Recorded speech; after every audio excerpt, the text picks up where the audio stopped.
Oke, ya selamat datang kembali kawan-kawan. Kawan-kawan kali ini, di video kali ini, kalau kemarin di video sebelumnya, itu kan saya membahas tentang awal-awal saya kenal dengan multi level marketing. Nah, di video kali ini, pembahasannya adalah apa sih ciri-ciri kita itu diajak ke atau ikut bergabung di multi level marketing. Nah, ciri-cirinya seperti apa? Nah, hal ini yang ingin saya bahas di sini berdasarkan apa yang dulu pernah saya alami ya. Cuman kalau mungkin ada inovasi terbaru saya nggak tahu. Cuman dulu ketika saya diajak ke multi level marketing itu ya seperti ini gitu loh. Nanti akan saya ceritakan di video kali ini.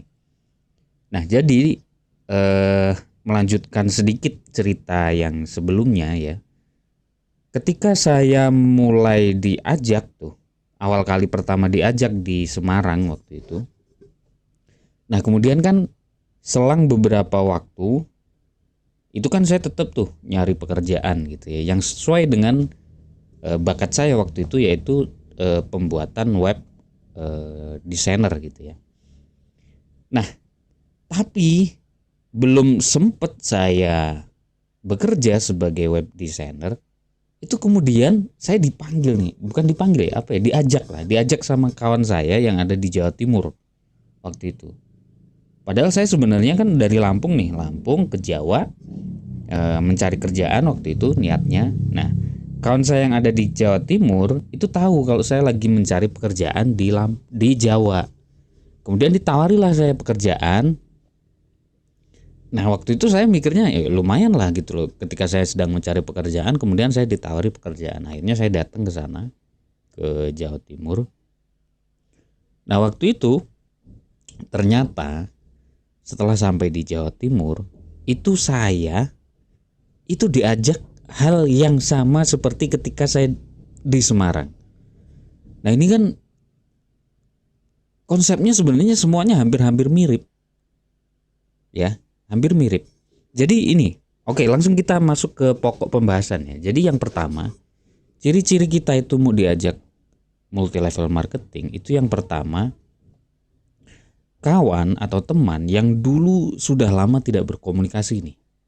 Lama tidak komunikasi, lama tidak berhubungan gitu ya. Tiba-tiba menghubungi, tiba-tiba datang silaturahmi. Kemudian ngobrol dengan santai, enak gitu lah pokoknya. Biasanya gitu. Pendekatannya seperti itu, ngobrol santai, enak, kemudian nanya pekerjaan, nanya kegiatan. Nah, kalau misalkan kawan-kawan tidak punya pekerjaan, biasanya nanti akan ditawari pekerjaan. Kan diajak ke suatu tempat, kemudian ditawari pekerjaan. Kalau misalkan sudah ada pekerjaan, itu akan diajak biasanya nih jalan-jalan. Nanti diajak jalan-jalan. Diajak jalan-jalan kemana? Nah, itu ciri yang pertama. Ciri yang pertama. Kemudian yang kedua adalah ketika sudah diajak, ya yang tadi saya katakan, entah itu diajak jalan-jalan, entah diajak cari pekerjaan, ternyata itu diajak ke sebuah pertemuan. Nah, itu udah mulai harus curiga kawan-kawan ya. Sudah mulai harus waspada bahwa oh ini biasanya ini multi level gitu loh.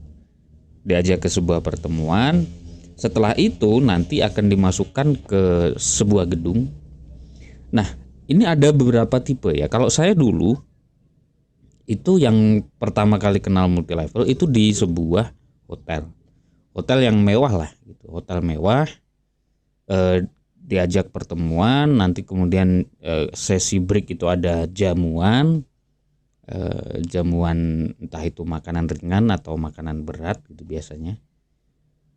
Setelah itu ya bukan setelah itu, tapi di tipe yang lain itu ada yang kedua ya, yang kedua saya itu diajak ke sebuah gedung pertemuan yang gedungnya biasa saja, memang besar, khusus untuk pertemuan, bukan di sebuah hotel. Waktu itu saya di sebuah rumah gitu, rumah yang memang di situ ada pertemuannya, rumahnya mewah wah gitu. Nah itu kemudian dudukan di gedung itu. Nah itu ciri yang kedua. Yang ketiga, Setelah masuk duduk, itu nanti akan ada presentasi. Presentasi untuk apa? Ya itu tadi, produk-produk atau peluang bisnis dari multi level itu gitu loh. Jadi ketika kita sudah duduk, kemudian disuruh mendengarkan gitu. Itu nanti kita akan dipresentasi. Sebelum dipresentasi kita akan dibuka dulu pola pikirnya. Bahasa mereka seperti itu. Pembukaan pola pikir lah. Padahal kalau bahasa kita, bahasa umumnya itu ya didoktrin gitu loh. Jadi pola pikir kita itu seolah-olah salah sebelumnya gitu. Kemudian dikasih pemahaman pola pikir yang baru, agar apa? Agar kemudian tertarik dan ikut bisnis tersebut.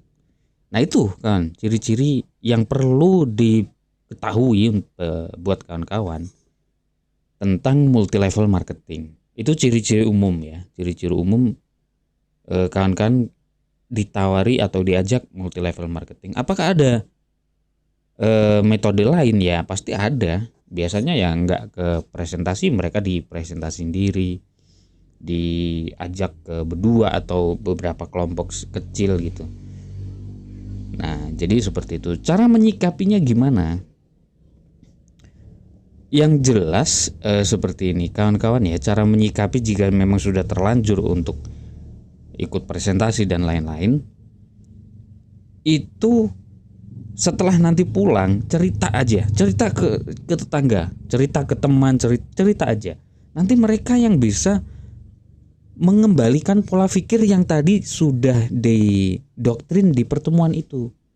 Kalau kawan-kawan tidak cerita setelah pulang dari pertemuan tersebut gitu, itu biasanya ya nanti kawan-kawan akan ikut ke bergabung atau sejenisnya. Nah biasanya nanti sebelum pulang kawan-kawan itu nggak boleh dikasih tahu tuh, jangan cerita ke siapapun, jangan ngelihat berita, pokoknya tidak boleh melihat. Kenapa? Karena ya itu tadi, hampir semua jenis usaha yang modelnya multi level marketing, network marketing gitu ya, itu pasti ada berita buruknya. Nah jika kawan-kawan sebelum ikut kemudian sudah melihat berita yang buruk tentang perusahaan atau produk tersebut, ya otomatis kawan-kawan nggak akan ikut. Maka biasanya para leader itu menyarankan untuk jangan cerita gitu, jangan ngomong ke siapa-siapa, kemudian nggak usah buka-buka berita dan lain sebagainya. Nah itu yang perlu kawan-kawan ketahui dan perlu juga untuk kawan-kawan waspadai. Itu pengalaman saya yang pernah saya alami waktu itu. Nah kemudian kelanjutannya seperti apa? Apakah kemudian saya tertarik untuk gabung atau tidak? Singkat cerita, karena dahsyatnya pola pikir yang dibuka di kesempatan kedua saya mengenal multi level marketing yang ada di Jawa Timur, akhirnya saya pulang tidak cerita ke siapapun, tahu-tahu gabung. Nah itu kesalahannya waktu itu dulu. Dan itu sekarang saya mau cerita ke kawan-kawan semuanya kalau ya ada sih pelaku multi level yang sukses berhasil, ada. Tapi presentasenya ya, kalau saya presentase gitu, dari 100 orang presentasenya yang berhasil mungkin ya sekitar 1 atau 2 orang. Kalau tidak percaya ya kawan-kawan survei gitu, survei saja. Jadi seperti itu. Oke, terima kasih. Sekian sharing kita kali ini. Selamat pagi.